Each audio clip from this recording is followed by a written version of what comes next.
क्योंकि कंचन तजना सहज है, सहज त्रिया का नेह। ये काया से प्रेम करते हैं, सहज त्रिया का नेह। त्रिया को, त्रिया मतलब कोई सुंदर युवती देखी हम उस पे मोहित हो जाते हैं, हम उस पे बाबरे हो जाते हैं। लेकिन भगवान की कथा कैसी है, भले कैसी हो, वो कल्याण करती है। तो हम क्या करते हैं, मत्सर देखा कैसे भक्त होता है, भगवान से मांगता है। एक ब्रह्मा जी का बहुत बड़ा भक्त था। अच्छा, ब्रह्मा जी ऐसे हर किसी को दे देते हैं तुरंत, हैं? तुरंत दे देते हैं। एक भक्त ब्रह्मा जी का था, ये ईर्ष्या वाली बात कर रहा हूं। एक भक्त ब्रह्मा जी के पास गया, कहा ब्रह्मा जी मुझे वरदान दो। बोले कौन सा? बोले मैं एक मांगू तो दो पड़ोसी के हो जाएं। बोले बाबरे पागल हो गया क्या? बोले तो महाराज क्या करूं? बोले मुझे तो एक ही चाहिए। तो बोले पड़ोसी का तो दो होगा। और कहा ब्रह्मा जी जब मैं मांगू फिर से दो हो। कहा ऐसे कैसे हो सकता है? लेकिन कहा ब्रह्मा जी आपकी मैंने इतनी तपस्या की है, भूखे रह करके, हैं, गर्मी में, सर्दी में, बरसात में खड़े हो करके, ब्रह्मा जी आपको वरदान तो देना ही पड़ेगा।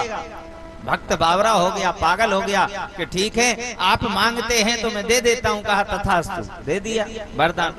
अब घर आ गया लेकर, वरदान लिया और आया घर पे।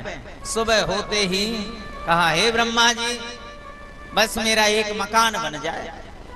अब जैसे एक मकान का कहा तो उसका तो एक बना, पड़ोसी के दो बन गए। फिर और ईर्ष्या बढ़ गई। कहा मैंने तो एक कहा था, इसके दो बन गए। फिर और ईर्ष्या बढ़ गई। कहा ब्रह्मा जी पड़ोसी के तो दो बन गए। कहा ब्रह्मा जी अब यही चाहता हूं कि ये मेरे को जलन सहन नहीं हो रही है। पड़ोसी के तो कई दो बने, हे ब्रह्मा जी अब मेरी एक आंख फूट जाए जिससे एक ही से देखूं। तो कहा पड़ोसी की दोनों चली गई। ये होता है मत्सर। अब जब पड़ोसी की दोनों चली गई तो कहा हे ब्रह्मा जी अब उसकी तो दो ही चली गई। तो कहा मेरी एक बढ़िया एक कुआ और खुद जाता, सामने तो पानी की सुविधा हो जाती, तो उसके यहाँ दो कुआ खुद गए। और जैसे दो कुआ खुदे और अब दोनों आंखें तो थी नहीं, दो कुआ खुद गए द्वार पे और वो उसमें गोविंद आए नमो नमो। ये होती है ईर्ष्या। प्रेम से बोलना पड़ेगा, हाथ जोड़ से बोलना पड़ेगा। राधे राधे। तो भागवत की पात्रता है कि ऐसी पात्रता है कि बढ़िया सच्चे हृदय से भागवत को श्रवण करना चाहिए। किसी पर ईर्ष्या नहीं रखना चाहिए, हमें निर्मल मन को बनाकर रखना चाहिए।